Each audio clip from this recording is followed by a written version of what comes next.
Hey guys, Mr. Smith here, shooting a little video review lesson, hopefully review, on some of the basic functions that you should know coming into this course. What are their domains? What are their ranges? So let's get going. First of all, what is a function? So your grade 11's course was called functions, and in that course you learned what a function was. You learned that you've been working with functions actually for a lot of your high school career. You just weren't calling them functions at the time. But a function is a relation where each x value has exactly one y value. So for example, get my pen tool out here.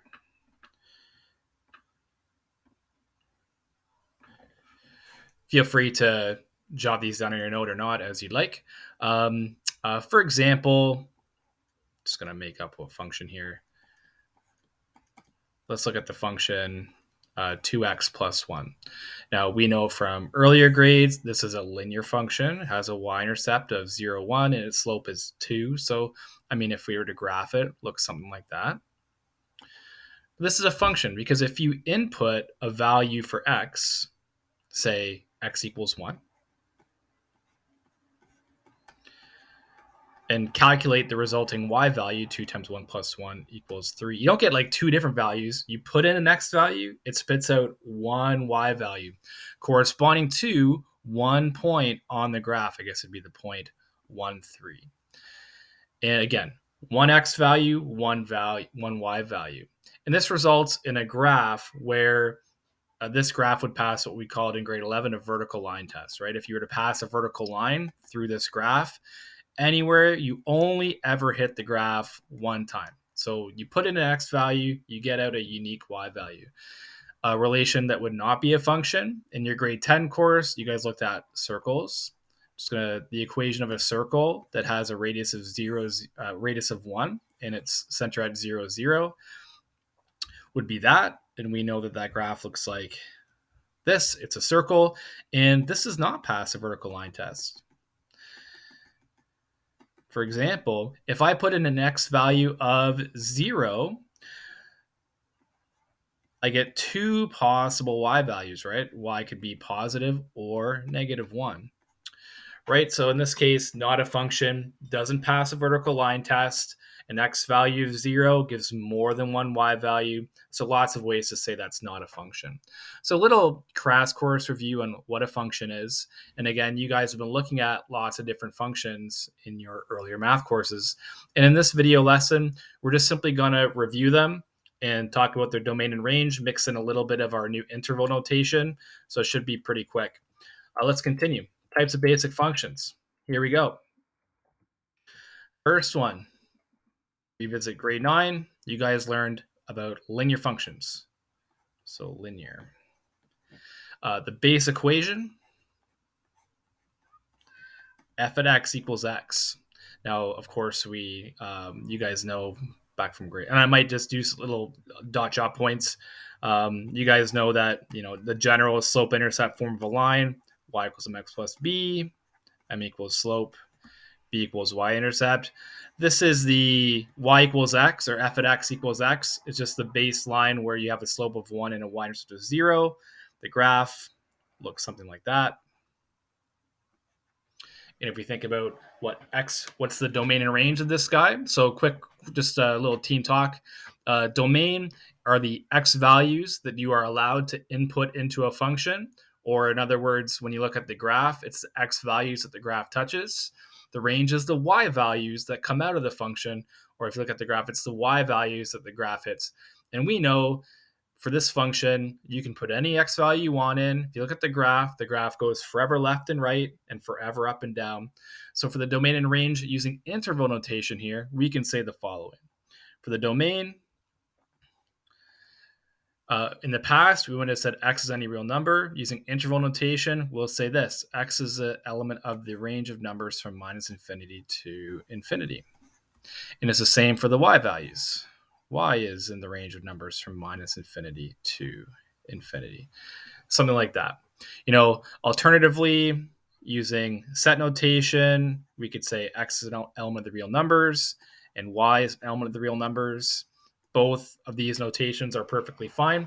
In fact, some people prefer to use this notation even if they're using interval notation. So x is a real number such that x is an element of minus infinity to infinity. Any one of these are okay with me. We're in grade 12 functions. We're not solving we're not like doing rocket science or anything. I am going to stick to something like this for the purposes here for our note. Just keep things simple. All right. Moving forward, the basic quadratic function.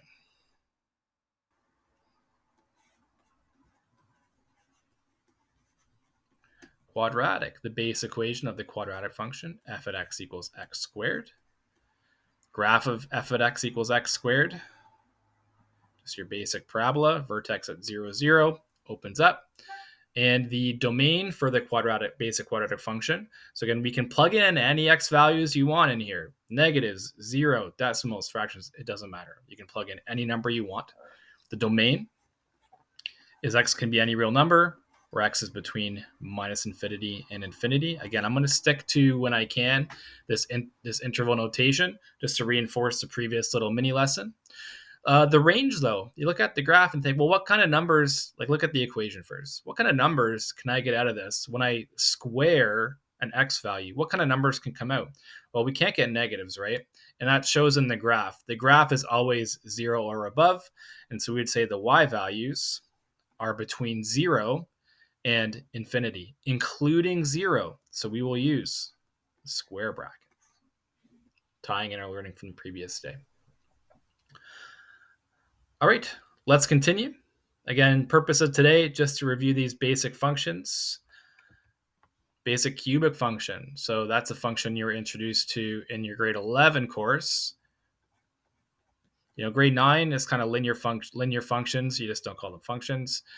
In grade 10, you go from linear, do some more things with linear, expand into quadratic. And then in grade 11, it really explodes. You learn a lot of new functions. So the cubic function, actually f at x should go in the base equation part. My eraser tool here.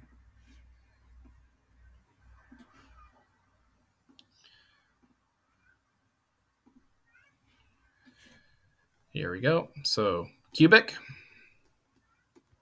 base equation, f of x equals x cubed. The graph of this guy looks like this. Goes through 0, 0, and this is not perfectly to scale, something like that. And the domain. So again, what kind of numbers can we put into this equation? Well, you can cube any number, right? And look at the graph. You can see the graph goes forever left and right. So the domain, kind of the same old, x can be any real number. X is between minus infinity and infinity. The range, and you can see here, unlike x squared, the cubic function does hit all possible y values. Y is between minus infinity and infinity. All right. Let's continue.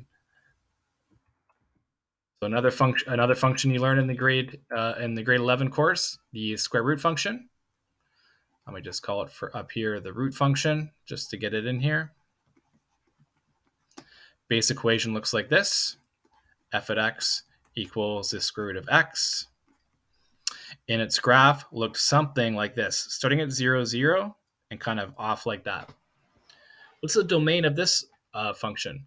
Well, if you think about what x values you can input into this function, well, we're square rooting, right? And we can't square root negative numbers. So the domain here, you can only input 0 and above. And you can see that in the graph. The graph starts at 0, 0, and you only hit the positive x values. So for the domain, x is between 0, including 0, and infinity. And you can see from the graph and think about the equation too, what numbers can you get out of this? Well, the root of 0 is 0. I can get 0, and I can get any positive number as well out of that function. The y values are also between 0 and infinity. Your basic square root function. Let's continue. The rational function. This is another new one you guys learned. I'll just put rational up in here. In your grade 11 course, this one's a cool one. Base equation, f of x equals 1 over x. We spend a good chunk of time expanding on our knowledge of rational functions this year, the graph of this guy is an interesting one. So there's one x value. Maybe I'll do the domain before we begin. If you look at the base equation, there's one x value that you can't plug in there. You don't get a meaningful number when you plug it in, and that's 0. The domain for this guy is any number that's not 0. Now, I prefer to write this in set notation. It's a little harder to do in interval notation. So I'll say x is any real number such that x is not equal to 0. And the range of this one as well. Let's just look at the equation. What's the range? What number can you not get out of this? When you do 1 divided by any number, there's actually one number that's impossible to get, and that's 0 as well. You can't get 0 by doing 1 divided by anything. So the range is very similar. You hit all the y values except that should be y. I'll just use my eraser tool here. Except y can't be 0.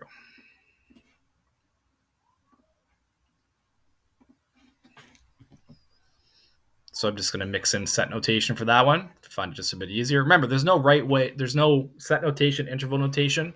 One's not right, one's not wrong. They're just two different ways. Sometimes one's more practical than the other.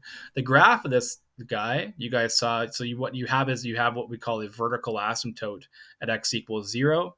And the graph looks something like this on the positive side of x and like this on the negative side of x, your rational function.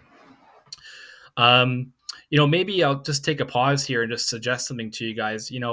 If you're if some of these aren't coming back right away to you, if you want to see these, maybe head to Desmos and just like crank these in there and see what the graph looks like. Just get a little visual for yourself. Bring Desmos up on your phone. Pause the video and just keep going back and forth. Do what you got to do. But hopefully these are all familiar to you guys. And these are the things that we ideally are coming into the course with this kind of basic knowledge. But we are reviewing it, so that's good. All right, let's continue. I think we have about 4 more we're going to look at. All right, exponential functions. Probably spent a unit doing this in your grade 11 course. So exponential, base equation, f at x equals some base to the power x. Now, this graph can look different depending on what the base is. You can have exponential growth, something like so, if the base is bigger than 1. And I'm just going to flip to a different color here. Let me pick this green color. Don't know why I put my face here. Lift it up a little bit. There we go. You could also have a decreasing exponential graph that looks something like this. And that's if the base is between 0 and 1. You get that decreasing exponential. Of course, they all go through a y-intercept of 1. Regardless of what the base is, exponential functions, this base exponential function has the same domain and range. So you can see the x values. You can plug in anything you want for this guy: 0, negatives, positives, rational numbers. So the domain, you can see the graph hits all x values. So the domain, x can be any real number. Our new way of writing that in interval notation, like so. For the y values, you can see we do not hit negative values, and we also actually don't hit 0. It is impossible to take some base to some exponent and get 0, unless that base is 0. But we're not allowing that here. Here, the base is bigger than 0. So for the range, so y is greater than 0. Our way of writing that would be so y is part of this interval here. The lower bound is 0, but we can't touch 0. Round bracket on 0 up to infinity. Not a square bracket, because you actually never do touch 0. All right. The absolute value function. So you likely were introduced to this into your grade 11 course. If you haven't seen it, that's okay. So notation-wise, it looks like this. These 2 bars on the other side of x mean absolute value. So basically it just means absolute value just means you take the magnitude of a number. So for example, the absolute value of -4, you think, well, how far is -4 away from 0? It's 4 units. What's the absolute value of, say, like +5? Well, that's just +5.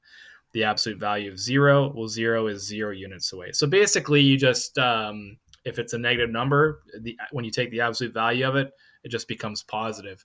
And what you get, so these two are flipped. So this is the absolute value. Don't think that's worth an erase right now. Yeah, it's just those two flipped there.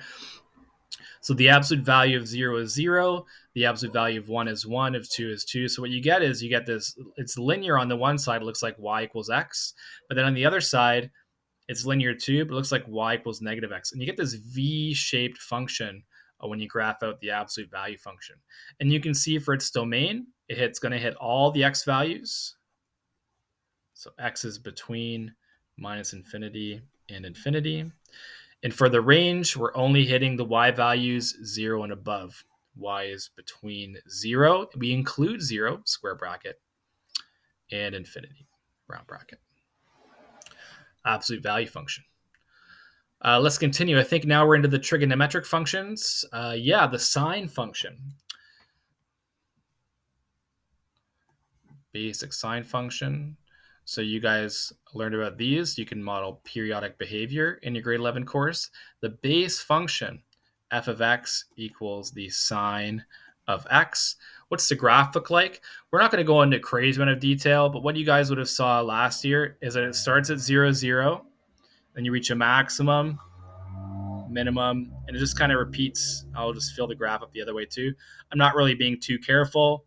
So I might just put a dashed line here, goes up to 1, down to -1. I mean, we're going to spend some more time on this, but that's more when we actually have are going to spend a few weeks looking at trigonometric functions and trigonometric equations. And we'll spend some more time reviewing what this function looks like, but that more or less, that's the nuts and bolts, rough idea. Use Desmos if you want to get a bit more detail. But we know it reaches its maximum of 1 at 90 degrees, comes back to 0 at 180. It repeats every 360. But yeah, we'll review more of those details when we get to that unit. But you can see that the sine function graph just keeps going and going and going left and right. So for the domain, x can be any real number. X is between -infinity and infinity. But for the range, the y values of the sine function are stuck between -1 and 1. And you can get those numbers. So square brackets, -1 and 1.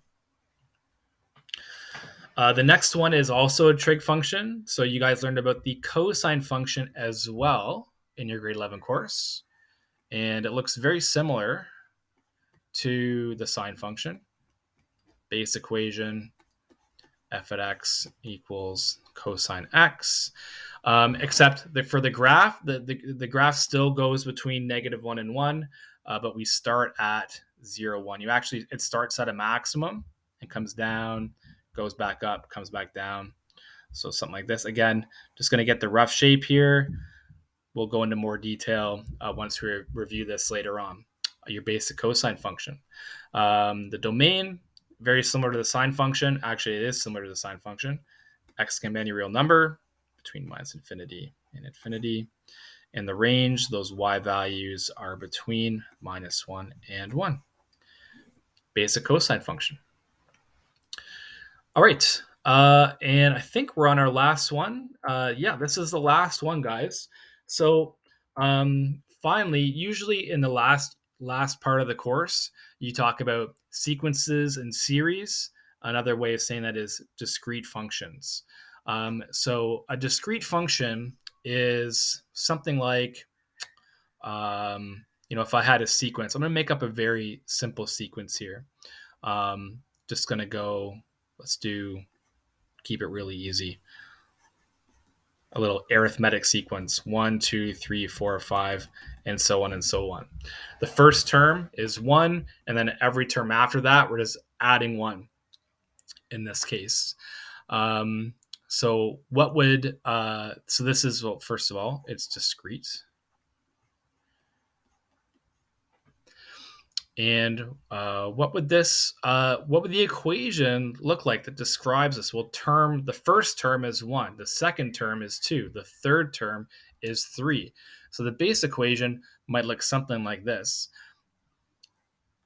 F at x equals, in this case, x. And what we get is the first term is 1, 1, 1. The second term is 2. I think I'll just stop there in terms of labeling. The third term is 3, and you get this graph, but it's not a continuous graph. It's a sequence. It's discrete, and the graph would look like this. And so the first thing is that a discrete function, I just chose this simple sequence. This guy can really be anything. It depends on the sequence, right? In this sequence, 1, 2, 3, 4, 5, corresponding to an equation f at x equals x. For the domain and range, so here the domain is, okay, we hit 1, we hit 2, we hit 3, 4, 5, etc., etc. But it's not we're not dealing with real numbers here, though. We hit 1, we hit 2, we hit 3, but we don't hit like 1.5 or anything in between. So I don't want to just say x is between 1 and infinity. I have to be careful to say that it's we're only dealing with the integers here. So in this case, I might write something like, for the domain, x is an element of the integers. So for the real numbers, we use capital R. Then for the number system of the integers, we actually use a Z. So x is an element of the integers such that x is between 1 and infinity, and we include 1. So something like that will work just fine. And for the range of this guy, you can see too, the y values start at 1 and then keep going up. So same idea.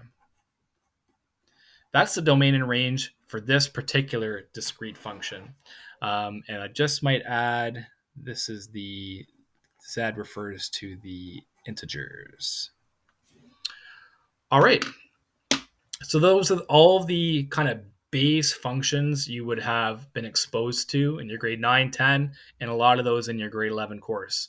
And ideally, you're coming into this course with basic knowledge of, okay, I've seen these equations before, I know what their basic graph looks like, and I know what their domains and ranges are. So just flash forward. Grade 9, you learned about linear functions. Grade 10, quadratic. We're kind of masters of those at that point, ideally. In grade 11, you learned about the cubic function, the root function, the rational function, exponential functions, the absolute value function. You dived into trig functions, sine and cosine. And then you also got some experience working with discrete functions, sequences, and series. And in those cases with discrete functions, our domain and range, our domain anyway for sure is the integers, 1, 2, 3, 4, 5, etc. All right, guys. In our next review lesson, the next one's not so much a mini lesson. We're going to review some factoring skills. It's a skill we do use quite a bit in this course. You're introduced to factoring in grade 11. Did spend some more time on it in grade 11. Ideally, you have the skill mastered by now. We're going to review some factoring types. It just the long and short of it, guys, is that factoring is just going to keep popping up in your math courses, and eventually you just have to kind of get proficient at it, or you're just going to be keep banging your head against the wall because not being able to factor will limit you in the type of math we want to do in this course. But we are going to spend a review lesson on some different types of factoring. I'll provide you guys with lots of practice to try. But yeah, that's what's coming up next. So until then, guys, hope you're having a great day. Stay well, and we'll see you soon.